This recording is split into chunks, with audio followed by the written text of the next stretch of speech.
Welcome to the Get Hired podcast with Nicky, Bulmer, and Misty. Every episode is an opportunity to learn better resume and interviewing skills with these HR experts as they review the resume of a job searcher and conduct a practice interview with them. They give real feedback that everyone can learn from. This is a post-status production in partnership with Liquid Web, sponsored by OmniSend.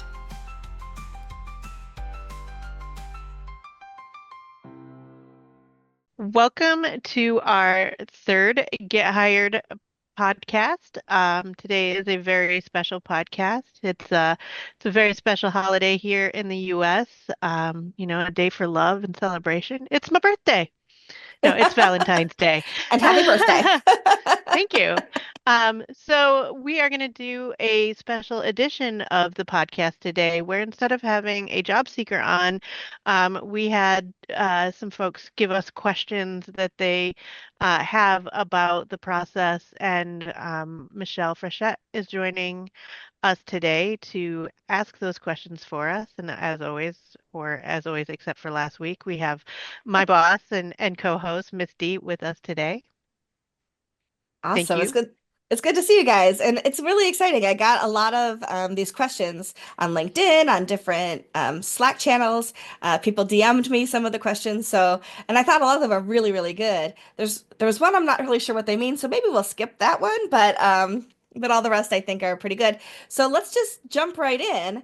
The idea behind this is we are definitely, or you are, on other episodes, interviewing people as though they were applying for a job with you, and looking at their resume and giving feedback. But this episode can give everybody a little bit of feedback about how to prepare the resume, how to prepare for those interviews, so that when they do come on the show, if they've watched this episode, they will have a little bit of be a little bit further in the process so that you can refine even more. I was always told, ask questions, get answers, ask better questions. And what this allows them to do is address all of these and then maybe go deeper when they come and talk to you on for future episodes. So let's get right into it. The first question I love, and I have seen people do this.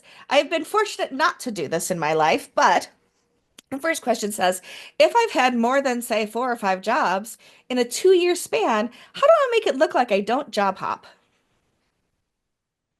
That's a tough one because you kind of do job Yeah. hop. But if there's a valid reason for job hopping, you can put that on your resume too. So, what I like to see is if it's a very short tenure in a position and it's a contract role or a temporary position or a layoff that happened, just put that Hmm. in parentheses next to, the dates worked, and then we know, okay, it's not a job hopper, it's a short-term role or an unfortunate Hmm. situation or whatever.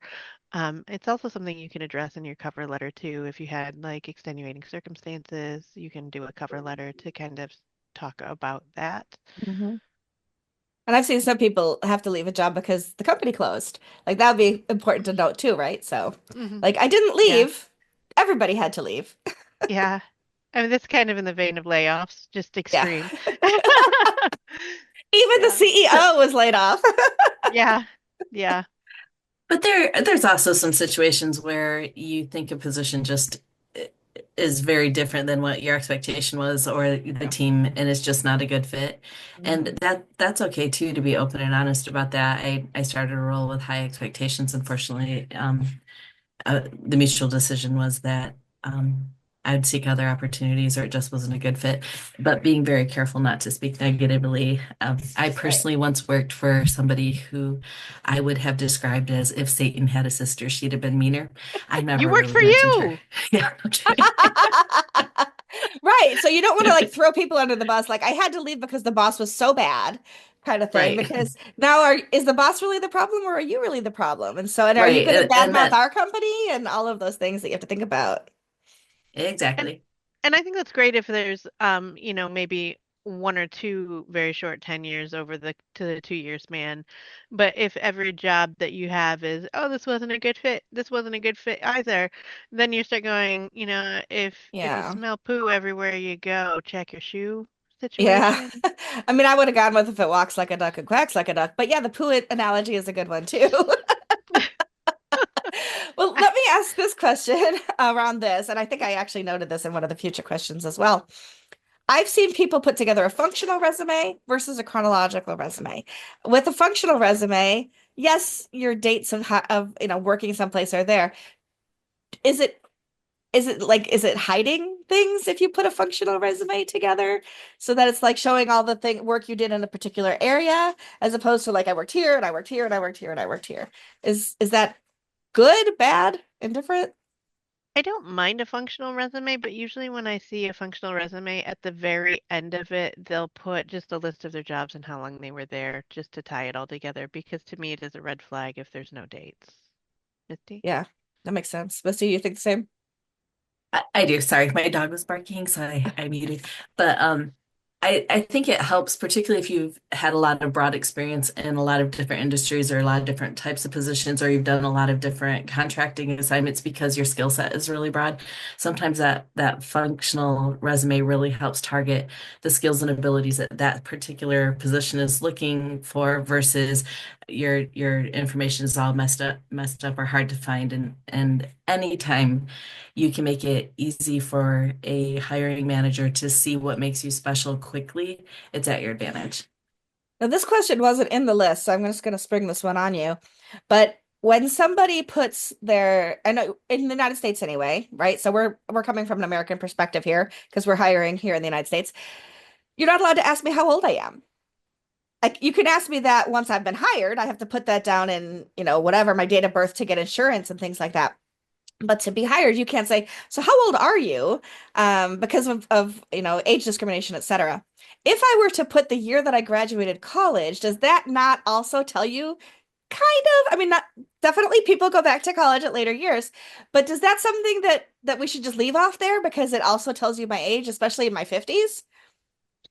Misty and I actually just had a conversation about this yesterday. Yesterday, Yeah, and it's not about our hiring practices, but somebody that she knows that is job seeking right now. So I'll let you take this one, Misty. uh, somebody in my life is doing a job that is very physically demanding. And he graduated from high school in 1984, and he had that on his resume, and he's applied for multiple jobs in the industry where he is experienced and knowledgeable and has lots of people that will say he does a great job, and he's not even getting selected for interviews. So he had asked me this week to take a look at his resume, like, oh, you have to take that off because although you are very physically fit and very capable of doing that, they're not giving you a chance. You really need to not disclose that information. And again, like you said, it's not like people don't have business reasons for that information. Insurance, any company that has over 100 employees has to file an EEO report. And one of the things we hear in onboarding is you can't ask me my ethnicity and my race. There really is business reasons why they would have Mhm. to ask you some of that stuff after you have started your employment, but absolutely not something that's legal in the US when you're job seeking. And sometimes, at least in my industry, I have been asked some of the information. Do you have kids, and are you married, and those types of things when I was interviewing with some smaller companies. And I don't necessarily think it's ill intent. Sometimes I really think it's they don't know better and they're looking for some common ground to speak to you or Mhm. conversation in the interview. And sometimes you might address that with um, oh, that's hilarious. But yes, I really do. I am familiar with the employment law, and I know you're just testing my knowledge to see if I would answer that illegal question. Or sometimes it's this might not be the best time to talk about that since it's not really related to the job needs or Yeah. my career path. So some of that, how you answer that might be related to your gut check with the person that you're speaking to, because not I everybody has a sense of humor.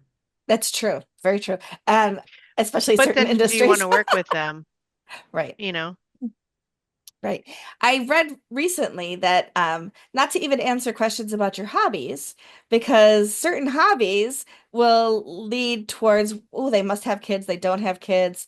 Like, oh, my hobby is I coached my son's little league. Well, now I know you've got kids, right? So like you want to make sure that you're staying above board. And And a good question, like if I wanted to tell you that like we had on the podcast last time, to say like, oh, I do Dungeons and Dragons, and I'm in a an improv group, whatever, because those skill sets lead directly to the job. That's a different story than I coach my kids' little league, and I'm this is our third try with in vitro fertilization. Like those are like there's different things to answer and not answer, right? Depending on the job too. Coaching can be a good skill set because it shows, organization, it shows being able to bring people together, leadership, teamwork, and all that. Just say coaching. You don't Yeah, have to say coaching my kids' team. right. You could say baseball. I coach baseball. Right? Yeah. And if they dig deeper, say, oh, it's just something I do in my free time. You don't have to go hmm deeper. Yeah. Um, so I asked you how do I explain like 4 to 5 jobs in 2 years? How do I explain big gaps in my resume? Because sometimes people have gaps in their resume because they've been job seeking for a really long time and they haven't found a good fit or they haven't been hired, or like your friend Misty, who's like not even getting a chance because he had his high school date on his diploma. Other people took time off to have kids, or they took care of an aging parent, or whatever the reason is, they had taken time off. There was this big gap. So how would you explain gaps in the resume?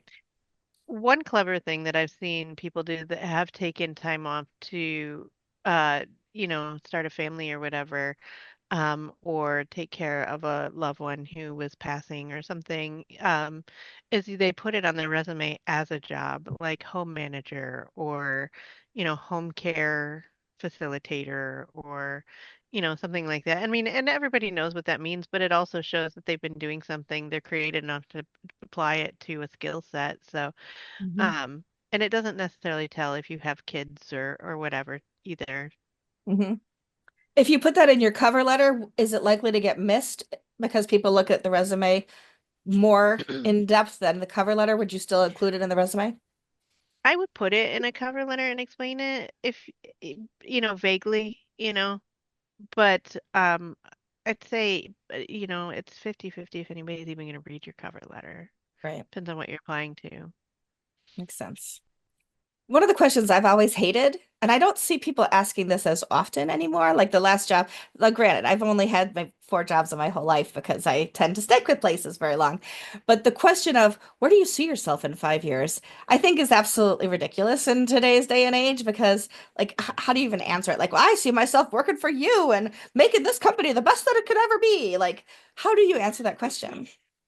If you look at my training that I made for people who do hiring within our company, I have a list of questions that I hate that you should never use, and that is one of them. It's like there's so many better ways. Like one of the ways that we've suggested changing it is if you're still with the company in 5 years, what do you foresee your biggest contribution having been over that 5 years? Oh, I Or, like that. something to show longevity, but um it's just one of those questions that there's not really a great answer. I just think of that Family Guy episode where and it's totally inappropriate, so I'm not going to talk about it, but he's sitting there going, don't say this," and then he says it, and it makes it significantly worse than if he had said what he was going to say Hmm. initially.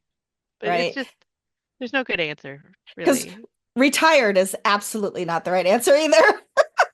No. Taking all the knowledge But I some learned from here to start my own company is also not the right answer. Yes, Misty. knowing that sometimes they are going to be asked that question by maybe some hiring managers that haven't figured out that's not a great question. I would say what they're trying to glean out of you is what you might see as your career path. So I'd like to grow into a leadership role. I'd like to grow in Yeah. this industry into whatever the next step is. So whether it's Yeah. problematic or not, what would you like to do in your future is probably going to be your best answer, but how long will it take me to get your job is another really bad answer, which I want to be I sitting in have your heard said. seat. Yeah. When are It's you it's retiring? Are you retiring in the next 5 years? Because I'd like to do what you Yeah. do. And it really depends on like where you're applying the kind of questions that you're going to get. So some, industries are very forward thinking and they try to stay up with the current generation trends and everything. And technology in general tends to be more forward thinking in that Hmm. way. Yeah. generally. Obviously, every company has their own thing.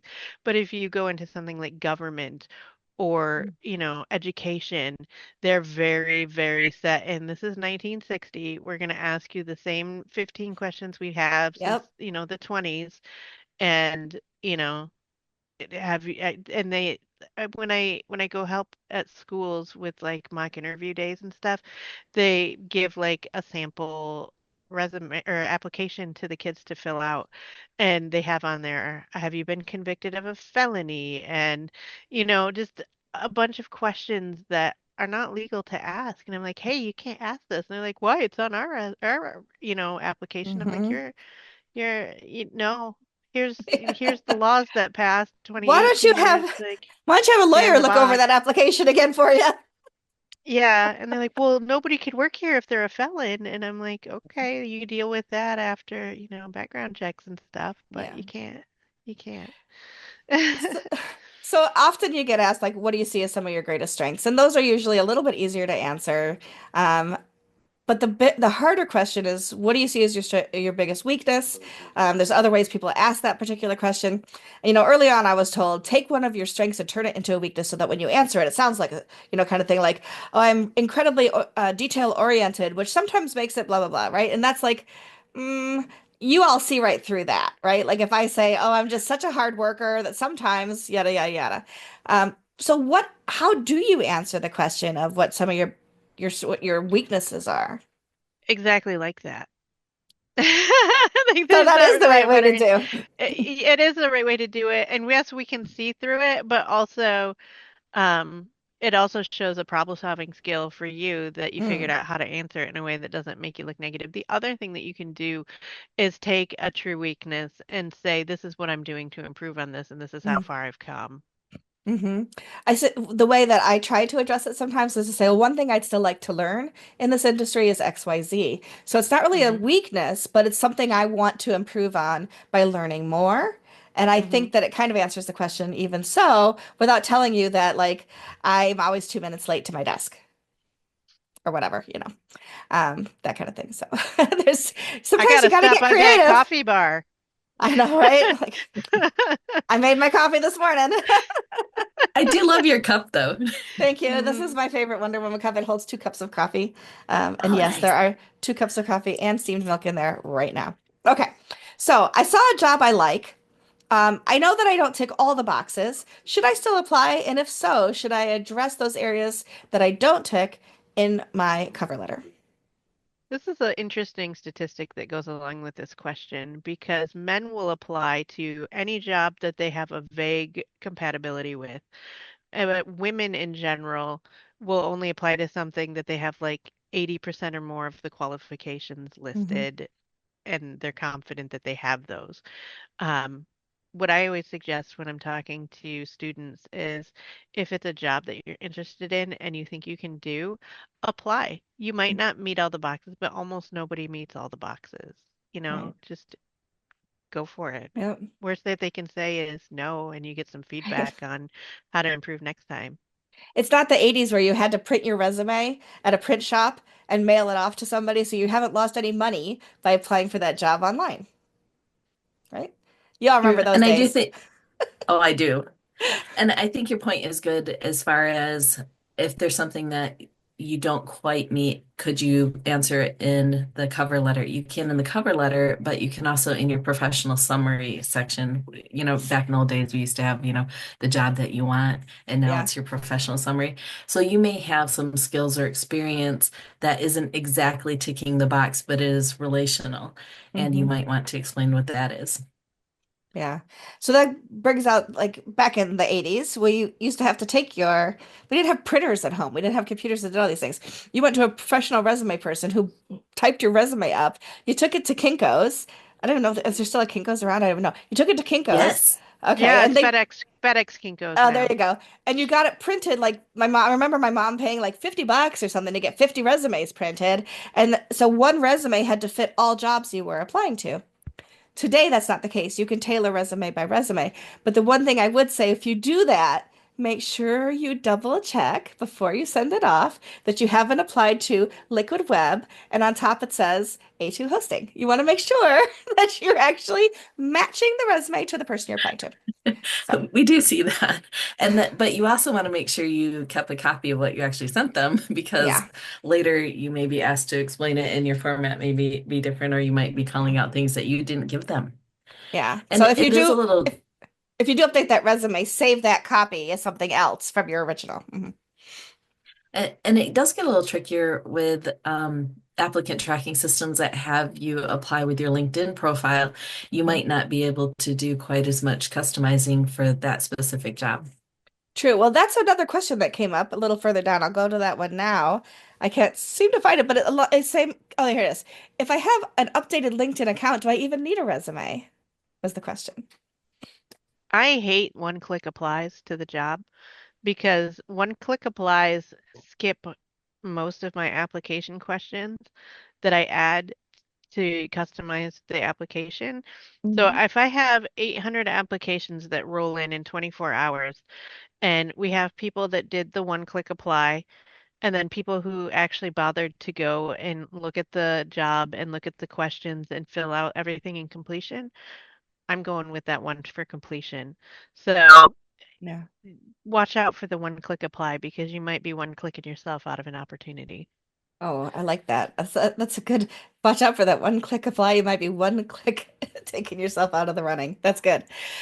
Okay, there's a lot of questions. We're definitely not going to get through all of them. We're going to have to do more episodes like this in the future every once in a while. I have an idea for one for your seat so we can teach other people how to put together a job posting and what kinds of questions to ask. So I think that would be a good one coming up maybe this summer sometime. But one of the questions is, what do I wear for my online interview? You're only going to see me from the waist up. How important is my background? What should I be wearing from the waist up? Do I wear headphones? Do I not wear headphones? What's your quick answer to that one?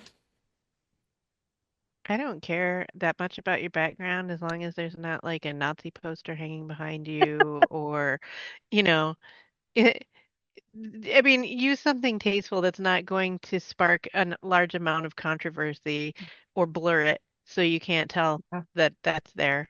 You know, dress, I tell people dress for the job that they want and then one step up. Do that online too. If you're Yeah. going for a casual job, wear a polo shirt. You know, I don't care if you're wearing pants or not as long as you're not standing out. Exactly. And not like have kids running around in the background. Put yourself in a nice quiet spot so you can listen and answer the questions. Use your head about it, right? Starbucks is not the place to do a job interview online. It's a little too No, but noisy I over also there. think it's important to position yourself so you're at least looking at the camera and as much as possible Yeah. at the camera versus because I have lots of meetings Mhm. where this is Yeah. the view I have of people and it just Right. feels They're less watching on one personal. screen, but the camera's on another. Yeah, that's Yeah, no tasteful side boob. yeah, exactly. Misty. Keep it to a minimum, no matter who you are. Let's see. I'm gonna skip it down a couple. Can a hiring company go through my social media profiles to assess if I'm the right candidate for them? They can. hmm Do you? In general, not necessarily you two in particular, but do you think hiring pe people who are in those positions do that? Yeah, yeah, 1000% yes. I don't necessarily because I don't necessarily think that's fair as long as they're not, wildly out there, and people are reposting them saying insane things. Mhm. But there are other people in this company that do go look at social media as well. But especially if you're in like a marketing role or something where Mhm. you're going to be posting as us on social media, It's true. um, yeah, there's definitely a possibility that your social media could come into play. If you Or badmouth, leadership roles. true. Yeah. If you're applying for a leadership role, they want to make sure that you are somebody who might be respectable and maybe you aren't posting that tasteful side boob all over the interwebs, you know? There's there's a there's a cosmopolitan in every hand in your hand in every photo. But also like if you've badmouthed past companies, that's not a good look on you. So if you've constantly Mm-mm. been haranguing about your job and your boss, you're probably not the kind of person I'd want working for me either, right? Because who knows what's going to come out of your mouth next week. My Um, favorite was someone found a social media for an applicant, and this was actually a fairly high leadership role where they're like, "Yeah, I didn't go to work all last week because I was on a Coke and whiskey bender." Like, thanks for letting us know. okay, yeah. Not the kind of person we're looking for in this Yeah, position. Thank you very much. yeah. Keep your Coke and whiskey benders under wraps. Yeah. Some things, we used to warn college students when I worked in education, like the red Solo cups should not be in your then at the time Facebook profile, right? Like people are going to see those kinds of things. But Mhm. so just make sure, do a little cleansing if you need to. Um, yeah, especially bad mouthing. It's just a terrible, terrible thing to do. So we addressed this a little bit before, but in the United States, can you even ask if I'm pregnant or if I'm planning to have children or if I'm married? Nope. Nope. No, Nope. no. Yeah. I once received a resume that was 27 pages long from a person in the US that listed out their spiritual leader's name, the church they attend, every one of their children's names, um, like just everything that I didn't want to know, their age, where they went to school, Oh my and goodness. when Here's they my went life to story. school. Like it was rough, and it was actually a reference from an internal Mm, from a current employee. They were referring a friend of theirs that went to the same church as them. And I was like, I normally don't discuss applicants with their referrals at all. right, But I'm going to tell you that you need to revisit your friend and help them rework their resume because it will not get them anywhere. Like, right. please. Yikes. Yeah, we talked about like last week that you don't have to stick to a one-page resume anymore because everything's online, but 28's a little extreme. hmm And a lot of times we'll see it from people who are applying, especially from Middle Eastern countries. They'll Mm, have their religion, their hmm. father's name, their age, and a bunch of personal information. So, depending where you come from, it may be required to say True. those things. But if you're applying to the U.S. or from the U.S., probably not. What about photos? Like I've seen people put their photo on their resume, and when I was working in a higher education, and there was, title whatever it was at the time, and we had to make sure that we were not discriminating. We told people like by and large, don't put your ethnicity on your application, don't put your photo on your application because you can be discriminated against. I could have the name, Sarah Smith, but I could be obviously a woman or black woman or whatever, and then you have cause for discrimination. Misty laughed because I always go off about pictures. I'm like, I hate pictures on resumes. I don't want to know. Like when I review resumes, I don't even read the person's name before I review their qualifications on the resume because I don't want any unconscious bias to slip in when I'm Hmm. reviewing their qualifications, you know? Sure. But if that picture is there front and center, it tells you all of the things that you don't want to know when you're assessing their skill set. Right.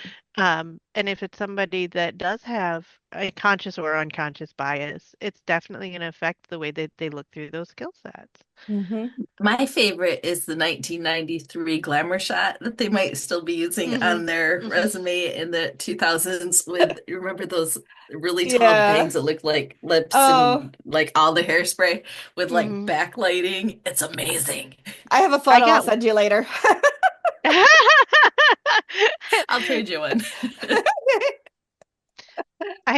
I received a resume that actually was just a photo, and it was a woman in a bikini laying across the hood of like this busted old like 1982 Monte Carlo with a pit bull on with a chain. Okay. Yeah, and it was parked up by the Detroit River, and I was like, this is not, I am not your target audience for No. this, but also uh nobody is your target audience for this. Not No. in this industry. There may be No. industries where it is, but not this one. If you're a The model, only maybe? Yeah. Yeah, exactly, a model or yeah. Um, the only time that I think that a picture is appropriate on a resume is if you're going to be doing something publicly facing. Mm. So if you're going to be doing podcasts or, social media videos or like a news anchor or something, then they're going to want those headshots. But True. usually that's a whole different situation where it wouldn't be on your resume. You'd actually be If sending in a right. headshot If the or, application Your doesn't ask portfolio. for it, don't include it, yeah, right? exactly. Yes. Okay. Yes. I think that that's a good rule of thumb for sure. I think it's Can a I? generational trend Yeah. because Oh, sure.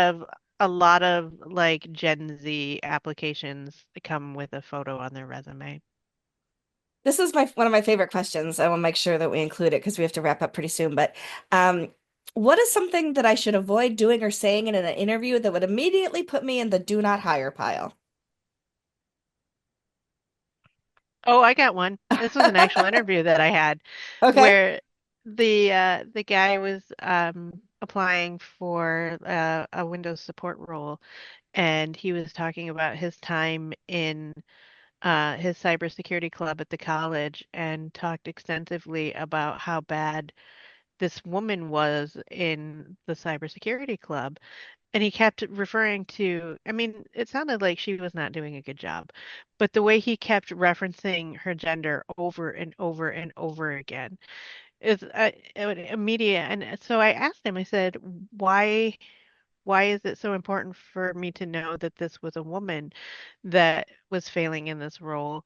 If it was a guy that was failing in the role, would you continue to make sure that I was aware that it was a guy failing in this role? And he's like, well, mm, she's the only woman in the club. And I was like, well, that's not really a better Not a answer. reason. No. Yeah. So if you show anything that's going to show you as discriminatory or misogynistic or, Biased at all. Yeah. biased, yeah, that's going to shut me right down on hiring you. That makes sense. Um, And not that we don't all care about it. None of us want to work, 200 hours a week. But when there's other ways to ask than coming right out and saying, so what do you do for me for work-life balance and exactly how much time can I take off? If you have mhm, an unlimited PTO policy, how much time do I actually have to be at work? Is not screaming that the company is going to be able to rely on you for star performance and to be there when we need you. So it's a lot mhm, harder to see you in a role versus somebody who isn't quite so focused on that. And if that is something that's important to you, you might ask about what does a typical work week look like for a team member or any company policies related to um, time off and flexibility and those types of things. So you can still get the same information, but not quite be a red flag in how you ask it. So Mm. this brings this question. This is a perfect segue into if it's a remote job, as so many are now in our industry. What's another question? How can I ask a question that would let me know if it's a good culture fit for me? How do I ask about the company culture so that I know if it's a good fit? Just ask about the company culture. I don't think there's anything negative inherently about asking about the company culture. I love it when people ask about, what's the company culture like? How do you integrate people working remotely so that, you remember there's a person behind the keyboard there? What do you do to bring the team together? Hmm. So there's team cohesion, even though we're not working in the same room. There's a lot of ways to ask that, and all of them are, well, most of them are good. Not like, well, do you ship pizza to me once a month? Because no, for me. Been asked that. I Been am not asked that. surprised, not surprised, Yeah. not surprised. Um, And to make sure that you are getting consistency in your answer, you might ask the recruiter or the HR person about company culture and ask the hiring manager about team culture and, as Nikki said, team cohesion and how do we bring people together and how do we ensure that they connect, and hopefully both of those answers align so you mhm. have some confidence that it's real. Okay, so this is gonna be my last question, I think. And this isn't on the list either. It's something that just popped in my head. So think on this one for a second. There's a balance between you knowing that I'm doing my work and me not feeling spied on, right? So we know I've seen on TikTok all these places where you can buy things that'll keep moving your mouse because you're making sure that The I'm at Wiggler. my desk. Yeah, that kind of thing. How can I, in an interview, find out that this is a job where I have freedom to do my job without being micromanaged in a way that means that if I'm not on camera, if my mouse isn't moving, if there aren't keystroke, you're not counting my keystrokes, things like that, so that I don't feel like I've just entered a prison. Um, and I have the room to do my job. Now I know at Liquid Web that's not something that's ever asked. It's not something you're not like, making sure my mouse is moving all the time because quite honestly, there's other times I'm doing other things besides for my job. But there are companies that do that. So if I was applying, how do I make sure that the culture is such that I'm not being micromanaged in that way? Ask about leadership styles. Mm. Are you a hands-on leader? Do you give people the freedom to get their job done, or do you, oversee progress, or, how do you ensure that your team is meeting goals without, making them feel suffocated, just questions to give them the opportunity to say something good about the company. Mhm. But it'll also give you the information that you're looking for as far as like productivity software and stuff. Mhm. Because if you And ask about product, go ahead. how is my performance or my success measured? Oh, Hmm. good. Yeah. Because if I ask about productivity software, it sounds like I'm trying to not do my job, right? Especially to somebody Hmm. who's using productivity software, right? If I ask you in an interview, I don't think that's a red flag as much as I'm trying to catch the culture. But if you are somebody who's using that kind of software, it sounds like, oh, she doesn't want to do her job. She's just looking to work in a remote position so she can have all this free time, take her naps and all of these other things. So it's an interesting balance that we have in remote work to know that people are doing their job and getting the job done versus what are we paying them for kind of thing. I once worked for a medical technology company, and one of the services they provided is if you ask a nurse for your health insurance, this was the call center that you called. So you had all these highly skilled, experienced nurses that we were trying to talk into taking a job away from patient care and sit at a desk. What we didn't tell them unless you asked what and how you were measured in your quality ratings and your productivity ratings was in a shift, they were allowed no more than 9 minutes, why nine, I don't know, of unaccounted time. So 9 minutes to use a restroom, to grab a cup of coffee outside of a designated break. So if you were not talking to a patient, you had to be documenting something to a patient and 9 minutes of flexibility. So if nobody asked, we didn't go out of our way to tell them that it's basically, you're one of the guys on one of the oars in the ship that's Right. rowing, and you have Yeah. no freedom, and nobody wanted to work there, particularly somebody who was skilled and cared about people and dedicated to Right. nursing. And now you basically got somebody standing over you with a stick beating you if you're not constantly working. Nobody wanted to Yeah. do that. No, of course not. That's not carrot and stick is not a really great way to motivate people No. in their jobs for sure. And that's one of the things you can ask them too is in a remote environment, how do you ensure productivity amongst the team so you don't have one person pulling all of the weight of the team too, which shows that you're concerned about being the one person pulling all of the weight of the team if Mm-hmm. there's other people screwing around. But really you're asking, do you productivity software? Yeah. I think one of the good And questions it's understandable.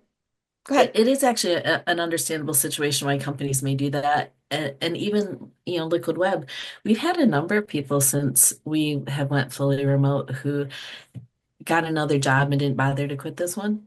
Oh, So they really weren't working, and it took, uh, you know, their yeah. leadership and how they measured performance and productivity, which isn't in keystrokes and isn't in, Right. live time with your monitor until you saw a big failing in how it was measured. We didn't know they actually quit. Right. Goodness gracious. Yeah, that's a story for another time, I'm sure. Like we could go a whole hour on productivity and things like that, which we won't because that's not what this podcast is about. But Yeah. also don't be that person. I like to ask a question when I'm interviewing people that is not a standard question, which is at the end, I say to them, is there anything I didn't ask you about that you really wish you'd had the opportunity to tell me?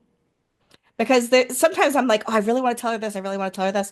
First of all, if it's something really cool, you can put it in your cover letter or your resume, but also have those kinds of questions in the back of your mind. And if they don't ask you that, take the opportunity to tell them anyway. Just because somebody doesn't ask you about XYZ that you have in your experience and your hopes and your dreams for your future doesn't mean you can't bring those things up as well. So, for example, like I've had people say I've never worked remotely before. how do you communicate in a remote community? And then I have the opportunity to talk about Slack and, Google and things that we use to be connected and to communicate in a remote community. But think about those questions in advance. You can ask any question you want when you are being interviewed because this is a two-way conversation. Just as the company is interested in making sure that you're a good fit for them, you need to know that they're a good fit for you too, because that is what's going to be the perfect working relationship. Well, okay, nothing's perfect, but that's going to be a good working relationship is if you feel confident that you've taken the right job too. Um, I think we could do another episode sometime just on salary and salary negotiation, and salary transparency and those kinds of things. So I'm not going to go into that right now. But it also is one of those things where you want to find out early what the salary is because you may be overshooting. Maybe I want $120,000 a year, but the job's offering 60. So I don't want to waste my time or your time if we're in that situation. So Or Most an states episode on actually. preparing for an interview. So, yeah, so the research that you do, so you can ask the questions at the end of the yeah, interview. So you go into the interview prepared for the types of things plus yeah, salary. A yeah, lot for of sure. states are requiring the salary to be posted in the job posting now. Like Colorado, I think, was one of the Hmm. first ones. California is on board now. I think there's like 20 or so at this point that have jumped on board. Hmm. I don't have the exact number. I know it's more than nine. It's good practice for a company to put that out there. It really is. Especially, yeah, I know you're putting a range and people are going to ask for the top of the range and you're hoping they want the bottom of the range and we're all going to find somewhere in the middle to meet. But it's a good way to assess whether or not a job is something for you. I've set positions that we have here to people who say, "Wow, that'd be great salary for me." And other people say, "Oh, I'm really looking for more." I'm like, "Then don't waste your time." You know? So hmm it's a really good way for you to self-select the jobs that you want to apply for. What And you really bring up a upsets. I'm sorry. You bring up a really good point about the salary range. So in your interview, if you have an opportunity to ask questions, asking what is the skill set that is the difference between the top of the range versus the bottom of the range also gives you some information about what the company values, what that leader values, how your Mm. performance is measured. Oh, good Just when point. you're applying and it asks what you're looking for salary, be honest. Hmm. Because if you're worried about not getting an interview because of your honesty, then you're not a fit for the position if your salary is not in line with it. Yeah. Don't lie to me and say, "Oh yeah, 75,000 would be fine for me." And then we get in the interview and they're like, "Oh, actually I want 80 or 90,000." Well, the Yeah. top of the range is 75, so thank you for your time. Have a nice day. Hmm. Hmm. Also, don't lie to me. Yeah. Yeah, we could probably do an episode sometime this fall talking about negotiations, and title negotiations and things like that when somebody's hiring for a job. So, but there's so much more we could ask. Maybe we'll do, two, 3 episodes interviewing people, and we'll come back and we'll do one of these kinds of chatting back and forth about some of the good things, some good questions people might have, and tackling those particular issues. If you'll have me back to do those kinds of things. So. Yeah, I don't know. You've been rushing us today. So- We got to keep it as time people will listen. It's an Anyway, hour, right? We're only at 45, so oh, like 45 is a sweet spot though, right? Like an all hour gets a right. little long. So anyway, that's all the questions I have for you today. I'm going to let you wrap it up if there's anything you want to say and how you invite people to apply for the show. Do you want to wrap up, Misty, since I opened? Sure. Would you do the how you apply for the show since I don't have the link in front of me and I can't remember what it is? But thank you, Michelle, for collecting the questions and asking us. This has been fun, and I like being kept on my toes for this. And thank you, Nikki, for leading the discussion and the answers since I'm a bit out of the practice and you do it every day. So I appreciate you both. You can apply to be on the show through the post status website. Um, I don't know, can you edit that in at the end so they Yeah, actually so have the it's link on the yeah, screen? the link, all of the links will be in the show notes for sure, but go to poststatus.com/get hired podcast. And you'll be able to see everything right there. There's a form at the bottom so you can have your resume and your interview skills. I don't want to say tested. What's the right word? Practiced with Nikki and Misty in the future. So, Honed. honed, there you go. Tightened up. finessed all of those kind of questions. So, well, thanks for having me for this episode. And yeah, look forward to the next one. Thanks Thank for you. joining us, everybody.